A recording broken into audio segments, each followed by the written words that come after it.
Welcome to Nguyen Nam Podcast Channel. The loss of a pet is an incredibly sad time for owners. Whether they pass away naturally or are put to sleep at the vets, it's always a stressful and upsetting time. If your pet has been unwell or is very old and naturally approaching the end of their life, you may already have plans in place for their eventual passing. However, even the best-laid plans can be disrupted by external factors or by grief.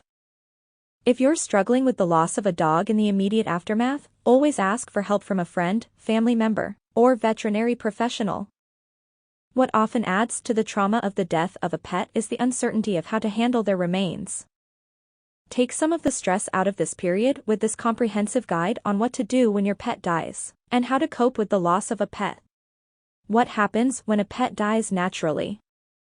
We usually associate the death of a pet with them being put to sleep at a veterinary surgery. But what happens when a pet dies naturally at home?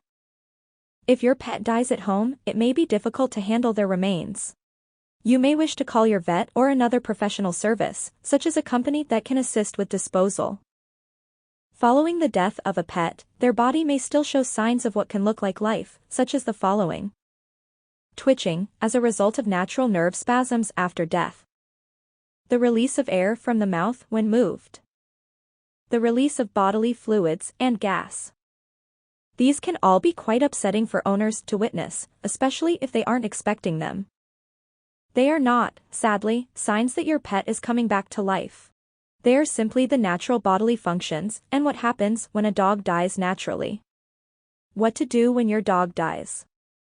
When handling remains, always wear gloves and thoroughly clean any area that has been touched by the animal, as well as thoroughly clean any fluids that may have been spilled. It's important to limit the spread of germs in the immediate aftermath.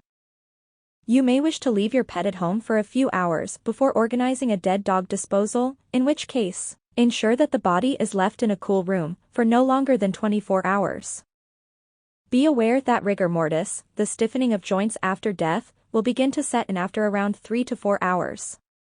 Dealing with a dog death, the options. Your local vet will be well placed to deal with dog death and handling their remains, and if you wish for it to be handled by them, simply place a call as soon as possible. Your vet should then be able to organize the collection and subsequent burial or cremation, according to your preference. 1. Pet cremation. If you wish for your pet to be cremated, it is possible to organize this yourself rather than going through a vet.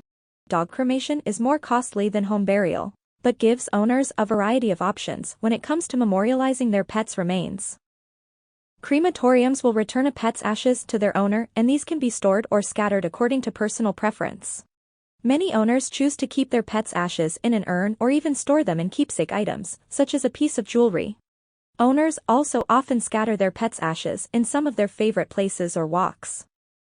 Remember that there are various options when it comes to cremation, including communal or private cremation.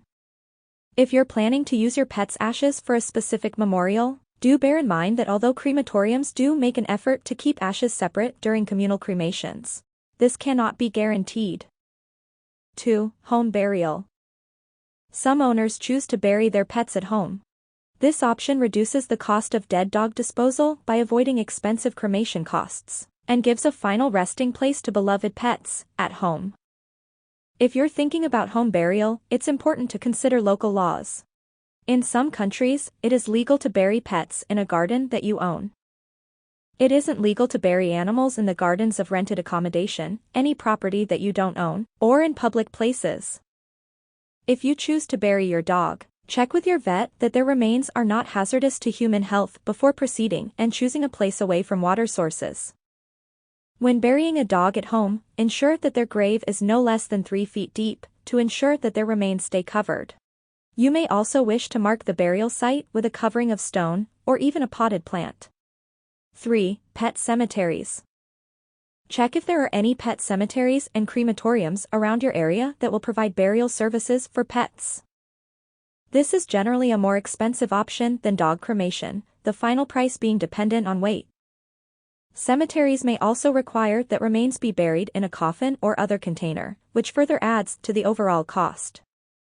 Pet cemeteries will offer individual plots for pet burial, and you may also erect a headstone or other memorial marker over the gravesite. Grieving a pet. What to do when your pet dies is just the beginning of a process that can be very difficult for pet owners.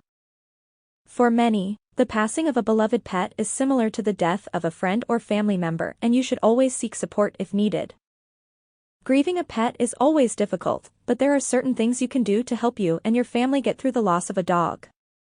You might find that creating a memorial for your pet helps, like holding a small remembrance service in your garden or planting a tree or plant either where your pet is buried, or in a favorite spot. This can also help children cope with the loss of a pet, as they watch the tree grow and blossom and remember their pet. When coping with the loss of a pet, try to acknowledge and explain your dog's death to children in age-appropriate terms, whilst avoiding confusing euphemisms or underplaying the gravity of the situation. Most children appreciate honesty and will benefit in the long term from not being misled. Losing a pet can be a confusing time for children who are used to having their pets around them. In light of this, it's always more constructive to avoid terms such as gone away or is sleeping, in case they build false expectations rather than accept the reality of having to say farewell. Also, don't be shy about sharing how you feel. Opening up to someone who has been through the same thing can be a great comfort after the death of a pet. So when to get a new pet? There's no need to rush into getting a new pet after your loss. It is natural when you are coping with the loss of your pet to want to fill that empty space, but it might not help. In fact, it's a better idea to give yourself time to fully recover and obtain some closure. If you still feel the loss of your previous pet, it could detract from what should be the start of a beautiful new relationship, a time when you and your new friend should be having fun getting to know one another. Pet bereavement will overshadow the happiness of meeting a new puppy or dog. Any new pet you bring home deserves a chance to develop their own personality and earn your love without living in the shadow of your previous pet, so when you do decide to get a new companion, avoid one that looks too similar. Ultimately, you must do what's fair to both of them, and that means treating them with the respect they both deserve. Finally, think positive. It's perfectly normal to grieve and feel upset when coping with the loss of your pet. You have just had to say farewell to a much-loved member of your family. If you feel very depressed, you should talk to people who understand what you're going through. The most important thing to remember is that even though you're going through a difficult time, things will get better, and you'll be left with countless happy memories of the great times you shared with your pet.